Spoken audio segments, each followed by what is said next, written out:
उन सबको समाप्त करना है, तभी धरती का भार हल्का होगा। जनसंख्या बहुत बढ़ गई है, जनसंख्या जब घटेगी तभी धरती का भार हल्का होगा। तो भगवान का अवतार इसीलिए हुआ था। इस प्रकार कहते हैं सुखदेव जी महाराज कि 16 बार आक्रमण उसने किया और हर बार जो है भगवान पूरी सेना मारते रहे। इस बार नारद बाबा जो है पहुंच गए रेगिस्तान में, वहाँ अरब देश में। वहाँ एक राक्षस था जिसका नाम था काल यमन। उसने भी तपस्या किया था, बड़ा वरदानी था। नारद बाबा ने कहा, काहे रेत में खाक छान रहे हो, इतना बढ़िया साम्राज्य है मथुरा का, चलो वहाँ का राज करो। और वहाँ जरासंध ने बड़ा प्रयास किया, कई बार आक्रमण किया, लेकिन जीत नहीं पाया। तुम बड़े योद्धा हो, शक्तिशाली हो और तुम जीत सकते हो, बड़ा अच्छा राज्य है वहाँ का। कहा अच्छा। तो उसने कहा कि वहाँ का शासक कौन है? कहा शासक तो उग्रसेन है, लेकिन शासन करने वाले श्री कृष्ण हैं। वो कृष्ण ही सब कुछ करते हैं, देख रेख। तो कहा उनकी पहचान बताओ।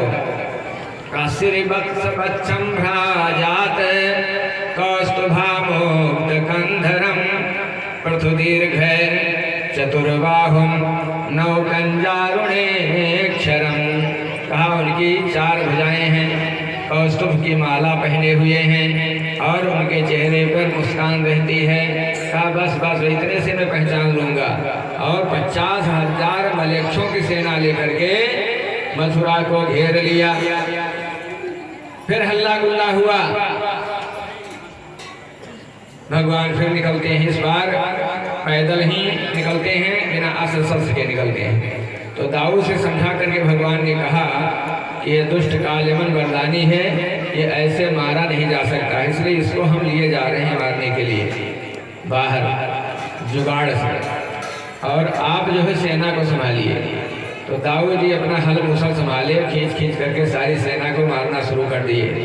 और भगवान काल यमन के बगल से भाग खड़े हुए। तो भगवान वहां से जब भागे तब उनका नाम पड़ गया रणछोड़। बोलिए रणछोड़ भगवान की। भगवान के ऐसे अनेकों नाम हैं। रणछोड़ माने रण छोड़ करके भगवान भाग खड़े हुए।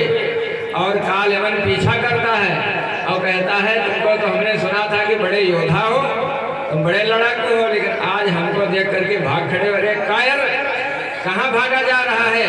काल यमन यम कहत पुकारी और काहे भागे जात मुरारी।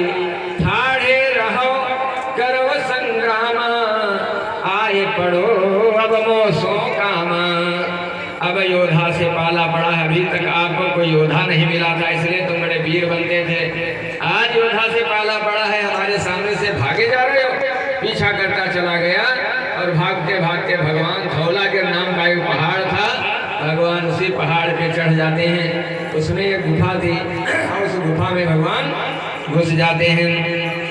धौलागिर की खोह में जा पहुँचे गोपाल, और पड़ा हुआ था जिस जगह काल यमन का काल।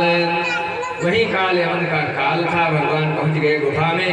एक सज्जन सो रहे थे, भगवान ने अपना पीताम्बर बढ़ा दिया और अपना अंतर ध्यान हो गए।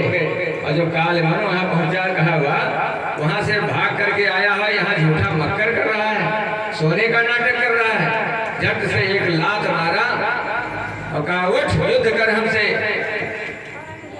तो जब आंखें खुली सज्जन की और जैसे आंखें खोल करके देखा, जल करके राख का ढेर बन गया, भस्म हो गया काल यमन। और जब वो भस्म हो गया तब भगवान प्रकट हुए।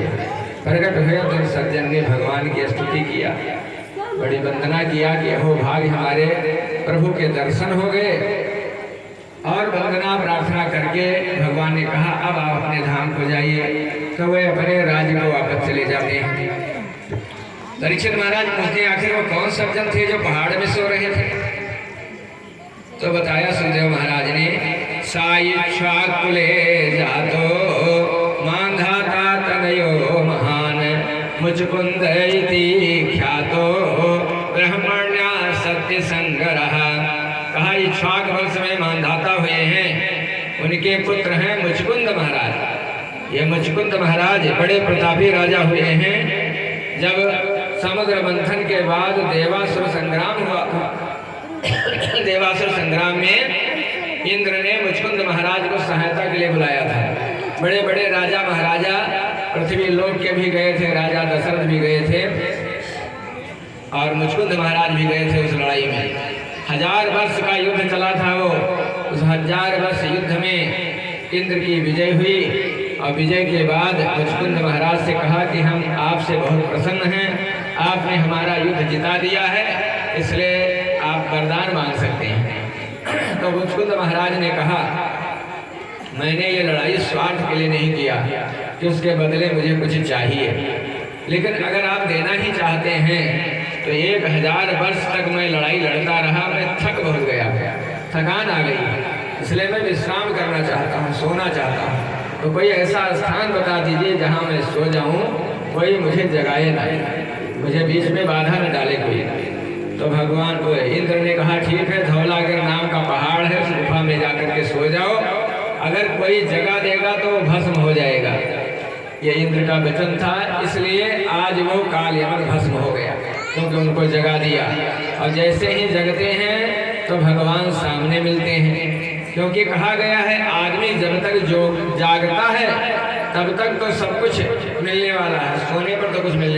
सोवत सोवत ही में चिता पर सोवन के दिन आयो, चिता पर सोवन के दिन आयो।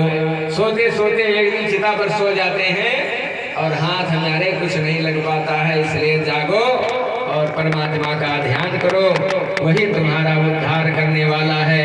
तो जब तक सोते रहे तब तक तो भगवान नहीं मिले मुचकुंद महाराज को, लेकिन जैसे जगे तो भगवान सामने खड़े मिले।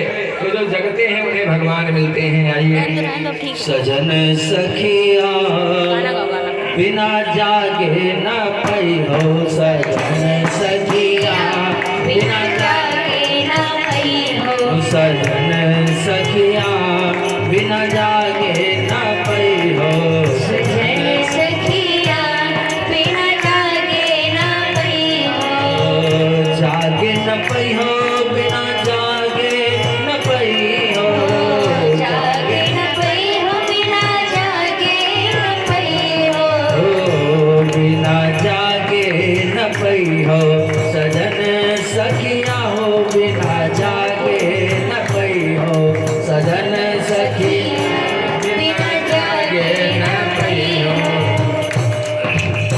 तोहरे पिया तोरे घट में बसत है, तोहरे पिया तोरे घट में बसत है, घट में बसत तोरे घट में बसत है, घट में बसत तोरे घट में बसत है, तोहरे पिया तोरे घट में बसत है, तोरे पिया तोरे घट में बसत है।